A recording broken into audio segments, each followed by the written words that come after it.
Hello dear friends, मैं doctor Meenakshi Goyal, ND hospital Hisar.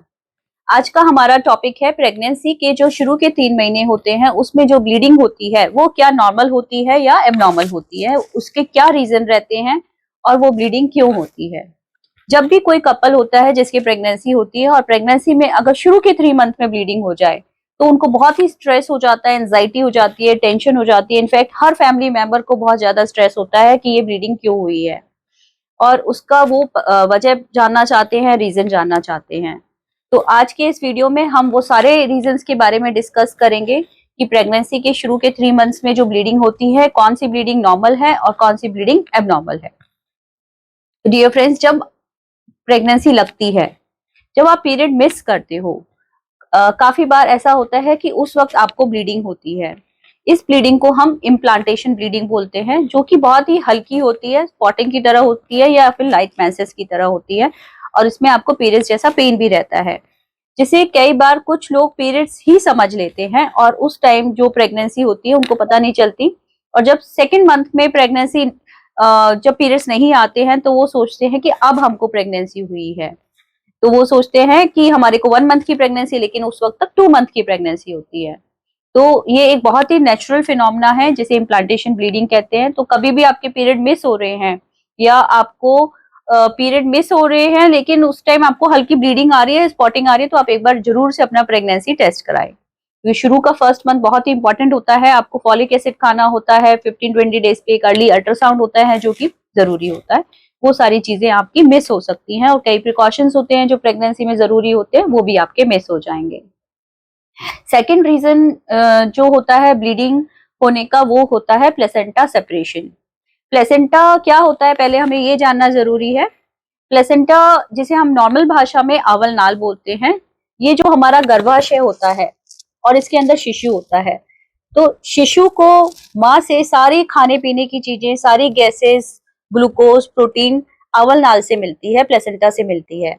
Placenta एक spongy सा लेयर होता है जो कि एकदम डार्क कलर का होता है। उसमें अंदर बहुत सारे खून की नसें होती हैं जो कि माँ के नसों के साथ उनका जहाँ पे संपर्क में आती है और वहां पे खून का तो एक्सचेंज नहीं होता, लेकिन यूट्रस में मदर का ब्लड होता है, प्लेसेंटा में फीटस का ब्लड होता है और उनका आपस में एक्सचेंज होता है, जिससे कि ऑक्सीजन मदर के ब्लड से बच्चे को पहुंचती है, बच्चे के ब्लड से कार्बन डाइऑक्साइड मदर के ब्लड में जाती है, मदर के ब्लड से ग्लूकोज है, प्रोटीन है, अमाइनो एसिड, सोडियम, पोटेशियम, सारी चीजें जो बच्चे को आगे बढ़ने के लिए, मांसपेशियों के विकास के लिए, अपनी बॉडी के विकास के लिए चाहिए, वो मिलती हैं। तो जब प्रेगनेंसी होती है तो प्लेसेंटा का भी विकास होता है और यूट्रस, गर्भाशय भी अपना आकार बढ़ा रहा होता है। कई बार प्लेसेंटा के ग्रोथ में और यूट्रस की ग्रोथ में एसिमिलरिटी होती है, यानी कि दोनों की ग्रोथ का रेट सेम नहीं होता, जिसकी वजह से कहीं प्लेसेंटा थोड़ा सा सेपरेट हो जाता है। अगर प्लेसेंटा सेपरेट होता है क्योंकि वो बहुत ही वस्कुलर ऑर्गन है, खून की मात्रा उसमें बहुत ज्यादा होती है, तो वो ब्लड ऐसे सीप करके बाहर भी दिखाई पड़ता है, जिसकी वजह से आपको ब्लीडिंग महसूस होती है। लेकिन कई बार हल्का फुल्का प्लेसेंटल सेपरेशन होने के बावजूद भी प्रेगनेंसी आगे बिल्कुल नॉर्मल चलती है। उस केस में जब आप डॉक्टर के पास जाते हो, हम एक अल्ट्रासाउंड स्कैन कराते हैं। अगर आपकी प्रेगनेंसी फीटस लाइव है तो आपको इस बात का हम तसल्ली देते हैं कि ये प्रेगनेंसी आगे ठीक चलेगी। लेकिन आपके मन में एक ये क्वेश्चन होता है, अगर हमारे प्रेगनेंसी में ब्लीडिंग हो गई तो इससे क्या हमारे बच्चे की ग्रोथ में या बच्चे में कोई अंग में बनने में कोई खराबी होगी? ऐसा नहीं होता। अगर थोड़ी ब्लीडिंग हो रही है उससे बच्चे में ग्रोथ में भी फर्क नहीं पड़ता, ना ही उसकी कोई बनावटी खराबी होती है।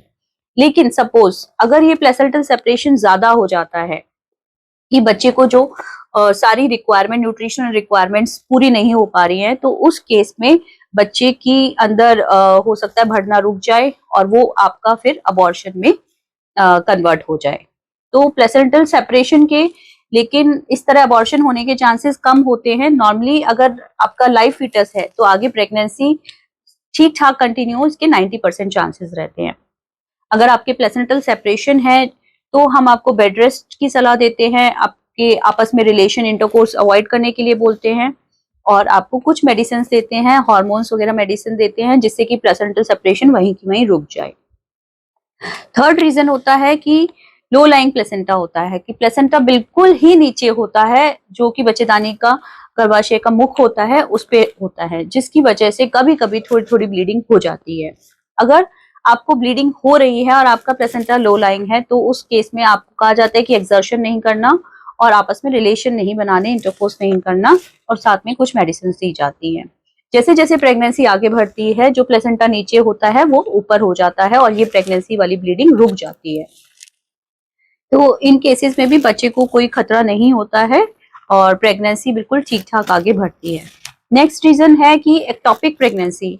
कई बार जो एम्ब्रो है, फीटस है, वो ट्यूब में ही रुक जाता है, जो गर्भाशय उसकी जो नॉर्मल पोजीशन है वहां पे नहीं आता। जब ट्यूब होती है तो वहां पे अगर एक्टोपिक प्रेगनेंसी लगती है तो उस केस में जैसे ही 10-15 दिन आपके ऊपर होते हैं आपको ब्लीडिंग होनी शुरू हो जाती है और आपको बहुत ही सीवियर पेन होता है एब्डोमेन में, जो कि अल्ट्रासाउंड में पता चलता है कि आपके जो प्रेगनेंसी है वो ट्यूब में लगी है और यूट्रस में नहीं लगी है।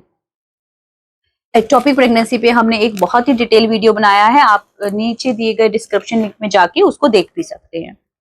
नेक्स्ट थिंग होती है कि कभी कभी क्या होता है कि जो एम्ब्रो बना या फिर प्लेसेंटा का ठीक नहीं बना या फिर आपके गर्भाशय में कुछ खराबी है या उसको कुछ हार्मोन्स ठीक नहीं मिले तो वो प्रेगनेंसी आगे नहीं बढ़ती, बच्चे की अंदर ग्रोथ रुक जाती है, जिसे हम मिस्ड अबॉर्शन बोलते हैं, जो कि अल्ट्रासाउंड पे जिसमें फीटस दिखता तो है, प्रेगनेंसी अंदर दिखती है लेकिन उसमें कोई भी धड़कन नहीं होती, जिसे हम मिस्ड अबॉर्शन इसलिए बोलते हैं कि वो प्रेगनेंसी वहीं की वहीं रुक गई, उसने आगे ग्रोथ नहीं ली।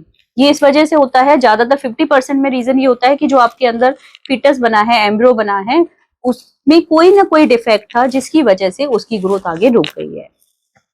तो इन केसेस में आपको डीएनसी करानी पड़ सकती है या हो सकता है आपको मेडिकल अबॉर्शन भी कराना पड़े। लेकिन मिस्ड अबॉर्शन में ब्लीडिंग होने का रीजन ये होता है कि जब बॉडी ये सेंस कर लेती है कि ये आपकी प्रेगनेंसी ठीक नहीं है या ग्रो नहीं हो रही, तो सारे टिश्यू जो है वो डीनेचर होने लगते हैं, डीजनरेट होने लगते हैं, जिसकी वजह से नीचे से ब्लीडिंग शुरू हो जाती है। तो डियर फ्रेंड्स, ये सारे मेन रीजंस होते हैं जिसकी वजह से फर्स्ट 3 मंथ में आपको ब्लीडिंग हो सकती है। कुछ रीजंस नॉर्मल हैं, कुछ रीजंस एब्नॉर्मल है और कुछ रीजंस ये भी हो सकता है कि अंदर जो फीटस है वो ठीक नहीं है, मिस्ड अबॉर्शन है। तो इसमें एक बार डॉक्टर का चेकअप, एक अल्ट्रासाउंड बहुत जरूरी होता है। कुछ मेडिसिन से कई बार आपकी प्रेगनेंसी आगे ठीक ठाक निकलती है, कई बार आपको उसमें अगर मिस्ड अबॉर्शन है तो आपको डीएनसी भी करानी पड़ सकती है।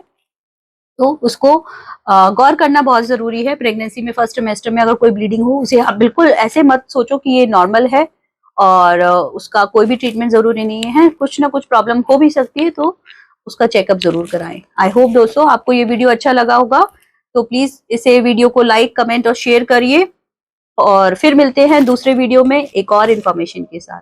थैंक यू दोस्तों।